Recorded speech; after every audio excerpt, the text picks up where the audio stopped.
Hello, it's Scott Manley here. It's January 29th and it has been far too long since I have done a deep space update because I spent the last couple of weeks prepping for the Astro Awards, which were in Austin. That was put on by Tim Dodd, who, he invited me out to be on a bunch of panels with some cool people and to DJ. And I hope to actually do a bit about my DJ set there because I'm happy that I brought that back. And I'm really happy that we rocked the house. Thanks, Zyla, by the way, for getting everyone dancing. But yeah, it has been far too long. It is time for me to start catching up with these rocket launches and hopefully there'll be less delay next time.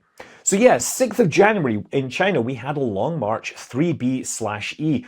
Launching a payload called Shijuan into geostationary orbit. Now, this is a satellite servicing technology demonstrator. We've had these in the US. The idea is they will find a friendly satellite and dock with it and basically take over the maneuvering, extending the life of the spacecraft in orbit. So if it's still working and it's running low on fuel, this is something that the US has demonstrated, and it's interesting that China's now doing that too. Also on the 6th, we had a Starlink launching 24 Starlinks, Group 6-17 from Slick 40.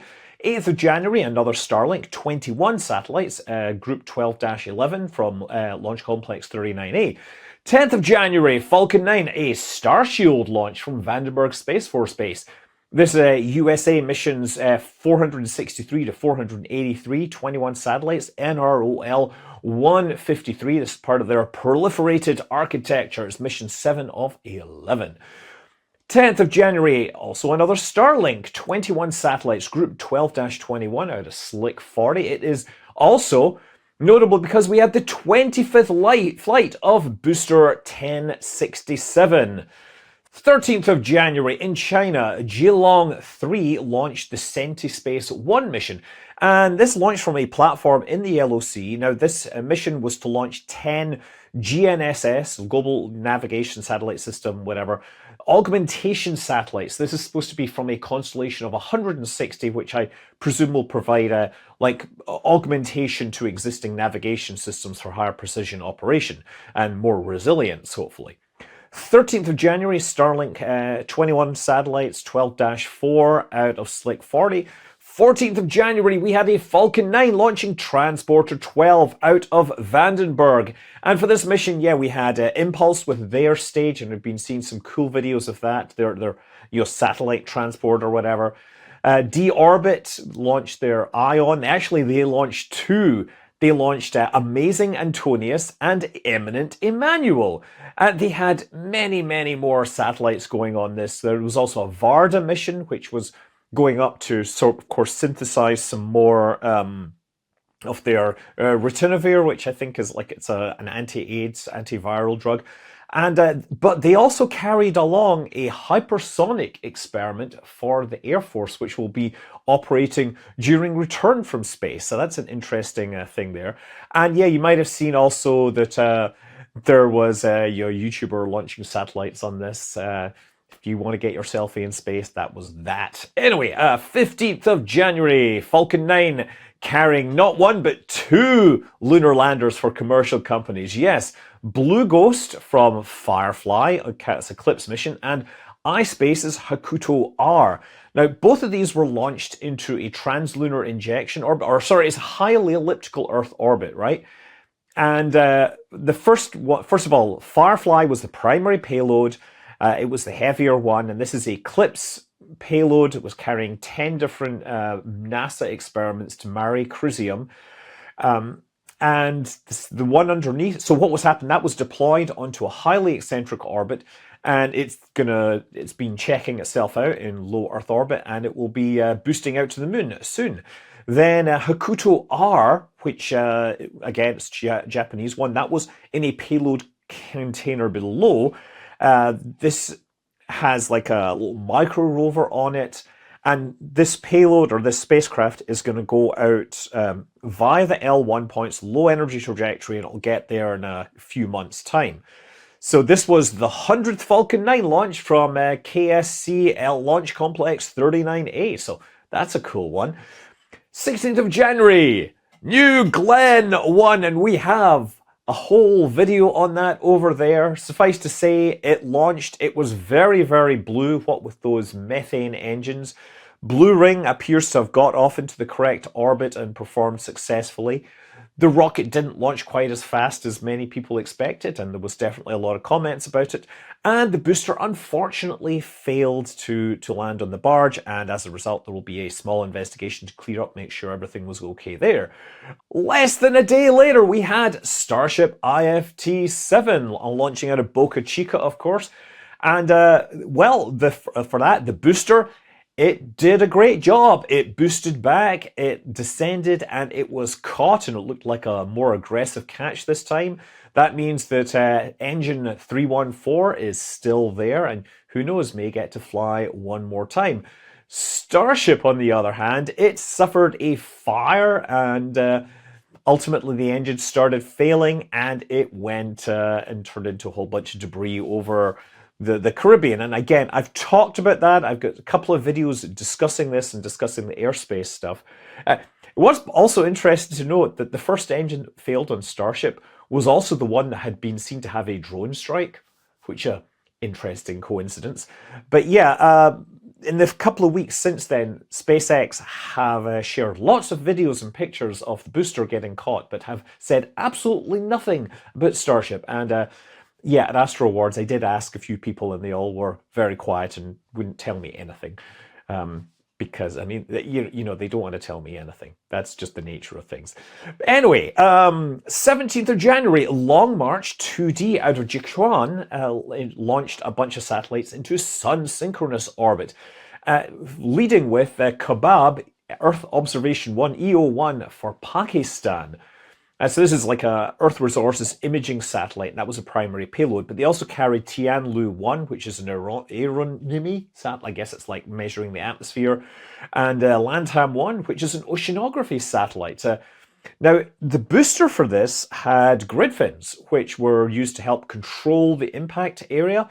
So, yeah, hopefully China will be dropping less stuff on people's villages in the future. Yeah. 20th of January, Series 1 launched successfully with a mission called On Your Shoulders, carrying 4 Yunyao-1 satellites, numbers 37 to 40. That would probably mean that's the 10th launch from this series, all launching into sun-synchronous orbit. It also had something called Jichenjiang A05, and I don't know anything about that one. 21st of January, Starlink, 21 satellites into Group 13-1. It also had a couple of Starshield satellites on board, apparently. This launched from Launch Complex 39A. 21st of January, 27 Starlink satellites. So yes, it may be another Starlink launch, but 27 satellites suggest that somewhere they've managed some major mass reductions. So this was from Vandenberg Space Force Base, and it was Group 11-8. And yeah, don't know anything more beyond that. 23rd of January, Long March 6A, carrying 18 Qianfan satellites. So that is part of the Thousand Sails constellation. These were all launched into polar orbit. Now, this is, of course, an amazingly ambitious constellation with like 18,000 satellites, and they've launched like, you know, a few launches so far. So there's a fair distance to go before that catches up. 23rd of January, China on a Long March 3B/A launched a spacecraft called TJS-14. And it's believed that this is a geosynchronous orbit missile early warning satellite. 24th of January, out of Vandenberg Space Force, we had 23 Starlink satellites, Group 11-6, and it was apparently amazing. I had all sorts of random people telling me it was the most beautiful launch they'd seen in a very long time, and I didn't see it because I was in Dallas. Yeah, but I had reasons to be there. 27th of January, another Starlink, Group 12-7, 21 satellites out of Slick 40. And 29th of January, GSLV Mark II, that's India. So launching out of the Satish Dhawan, Space Center, we had a spacecraft called NVS-2, Geosynchronous Navigation Satellite. And this is basically, it's replacing an older version of India's domestic navigation system. Also interesting that the Mark II GSLV is still being flown. There are a limited number of flights left on that. This is the one that was originally derived from our Russian, though the upper stage was originally designed with Russia's help, and then they built a domestic version of the upper stage engine, and that's the one they're flying these days. And also, in the last few weeks, there has been a suborbital launch of note. In China, they tested a spacecraft called Longxing 2, which is believed to be a test article for the Long March 12A. The idea is you might have a reusable first stage. Now, this is not the first stage of Long March 12A by any means, but they're testing the technology. So it launched from a barge. It was supposed to go to 75 kilometers and then perform a re-entry burn and making a powered descent and splashdown in the Yellow Sea. But after the ascent, they haven't reported success, so I'm going to presume that that was a failure. And many people did point out that the exhaust looked a little substandard later on in the flight. So it's entirely possible that they had some issues with the engines or something else. You know, it's a very complicated thing. So anyway, yeah, obviously in the last couple of weeks, we've got a transition starting at NASA, and you've probably heard about all the stuff that's going on and how a lot of people not getting money right now. But we've had some switches out with who was going to actually run NASA right now, but Jared Isaacman has been officially nominated in the last few days. That presumably why he was dropped from the list of people that were going to be at the Astro Awards. Because, yeah, I would have totally loved to hang out and chat and whatever, you know. But yes, elsewhere, we'll find more about that later. But NASA, prior to that, has been continuing doing all its important stuff. They unveiled their sort of slimmed down plan for Mars sample return. Now, there's two different options here. This is going to be to return the samples that have been carefully selected by the Perseverance rover. You know, you could... China, I've mentioned, they're going to go up and they're going to grab the first piece of rock they can and go home and say they were declared success.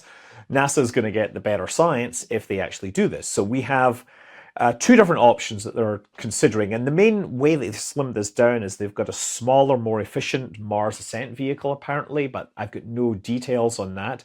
There's some other components that have been redesigned. And then the real difference between the two plans they're studying is whether they land the lander via a sky crane or via a more commercial heavy lander design, which hasn't been spec'd too much. But suffice to say, there's a lot of questions in this. It's still going to cost between 6.6 billion and 7.7 billion, and it'll probably return samples in the mid-2030s. And it still works with Europe because international cooperation is like a big part of this project. Now, Rocket Lab, they are saying that they should open the competition up because they have their own ideas, and I'd love to go actually into some detail about this, but we will talk about that perhaps in a separate video. Also, in the news, let's say, over the last, over January, has been the terrible fires that happened down in LA. And a big part of that was, well, a big effect from that was that JPL had to get shut down temporarily.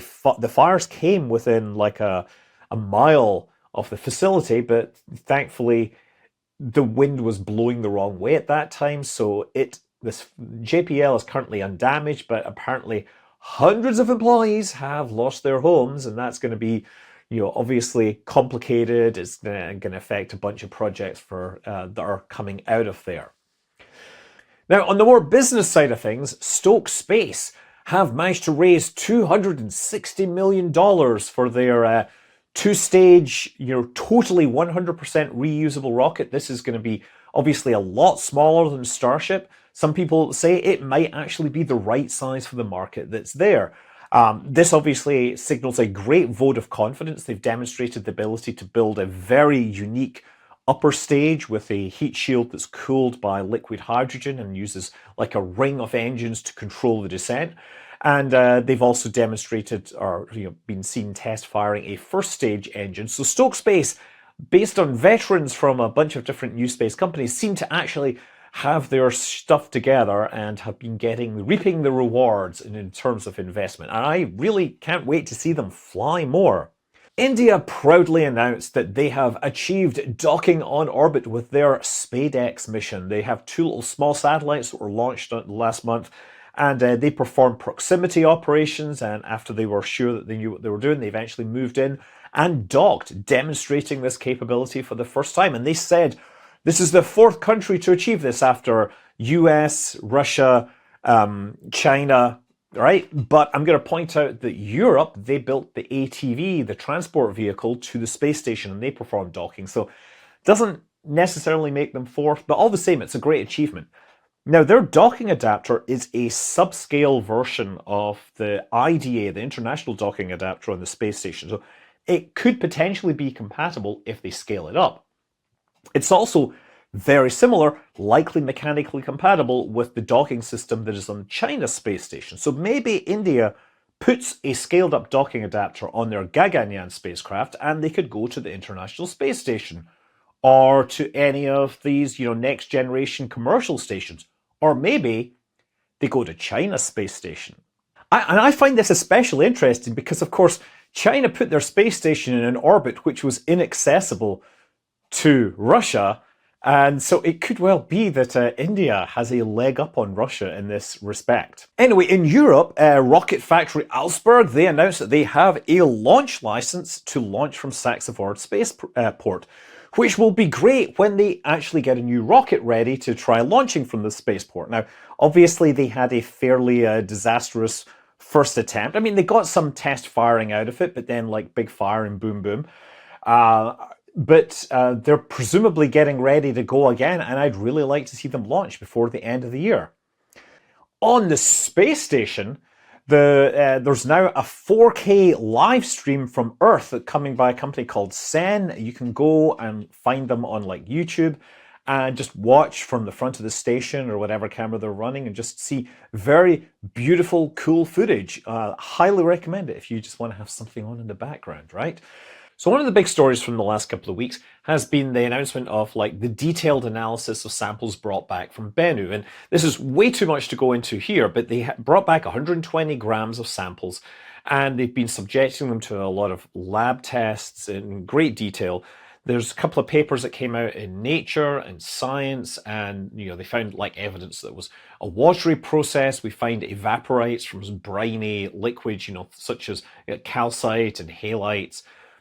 They also found a lot of nitrogen-based organic compounds, which are basically amino acids, things that fundamentally are required to build life, but that's not to say that there is any evidence that life ever existed on this. It's just that these asteroids in the protosolar disk could have formed some of the essential molecules.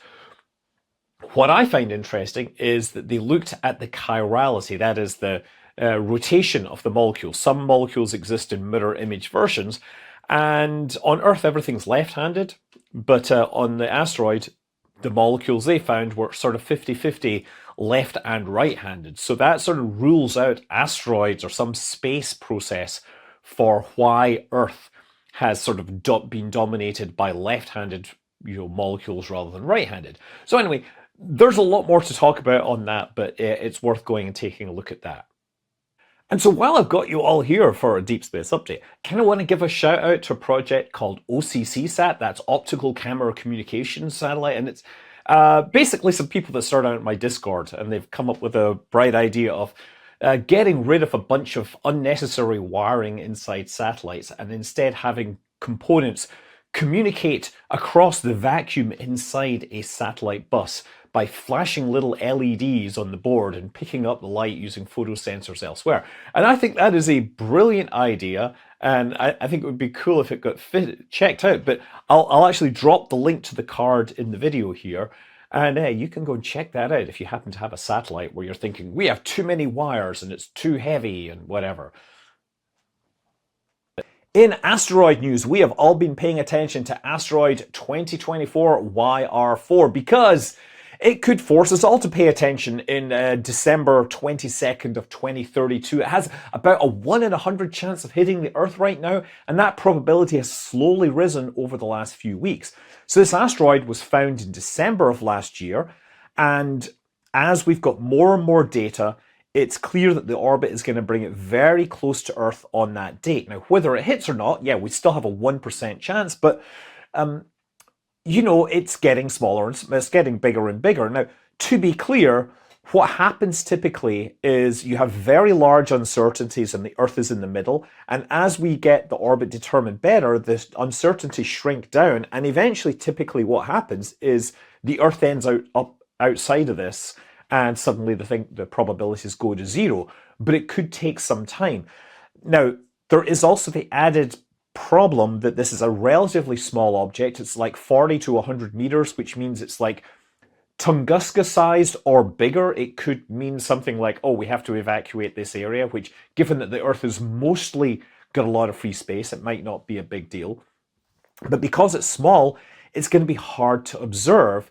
And I believe that like after February, it's going to be out of range of most telescopes. So we are currently observing it as best we can right now to try to pin down the astrometry and really figure out where it's going to be, you know, in 2032. And then, of course, there's subsequently chances after a close encounter of the Earth that it could come back and hit us on the subsequent pass. That's just the sort of nature of things. It's probably fine. And, you know, we asteroid people are, you know, looking out for it and trying to do our best. Also, there was a fun story about how there was an asteroid which they realized that was actually the same as the Starman and the Tesla Roadster in deep space. It was actually discovered back in like 2018, basically days after the launch of the Falcon Heavy with this, and it was duly catalogued. And it was only recently when somebody looked at it and they were like, wait, this is the same orbit, this is the same object. That's just what happens. Thankfully, nobody planned a space mission to it in the intervening time. And so we go from a potential asteroid cosmic catastrophe to Trump coming into office and signing a whole bunch of executive orders. And just recently, Elon Musk made some comment or tweet saying, hey, Trump has asked me to bring back astronauts Butch and Sonny, and I'm going to make sure it's done as quickly as possible, and Biden should be ashamed for making them wait as long as possible. And as far as we know, there are zero changes to the plans as a result of this. If you remember, they are going to come back on Crew 9 after Crew 10 gets there. Now, recently, SpaceX were taking a little too long to get the spacecraft for Crew 10 ready, so their time on the station has been extended by SpaceX. But yeah, that'll be March when they come home, and we fully expect that. I mean, it's like saying, oh no, we've got astronauts stranded in space, in the same way that, oh no, this teenage boy is stranded on a nude beach with a bunch of supermodels. I mean, come on, they're astronauts. They want to be in space. Anyway, the one that's really sort of interesting for me is Trump has decided that America needs an Iron Dome, obviously referencing Israel's missile defense system, which really is not that useful for America. If you took Israel's Iron Dome and brought it to America, it would be kind of useless because it's designed for short-range missiles. But looking at the executive order, it really is more about your ballistic missile defense. It means intercontinental ballistic missile defense. That makes far more sense for the US. And look, the US has been working on missile defense for a long time, and it did so back in the 80s. Back then, they called it Star Wars when they were trying to, you know, make it sound silly. But frankly, I think Star Wars would be a pretty good name for, you know, American missile defense system, but Disney would probably sue them. And besides, you know, the recent Star Wars sequels haven't been nearly as good as the ones from the 80s. Anyway, that is going to be something to watch, and it'll no doubt mean a lot of work for Space Force. And, you know, hey, I was hanging out with the Space Force people at Astro Awards, and they're all great, awesome people, and I want to support them. So anyway, yeah, that is my news, and I'm going to try and get the next one out sooner. I've got a lot of catching up to do, a lot of footage sitting around, and yeah, maybe a DJ set to share with you. I'm Scott Manley. Fly safe.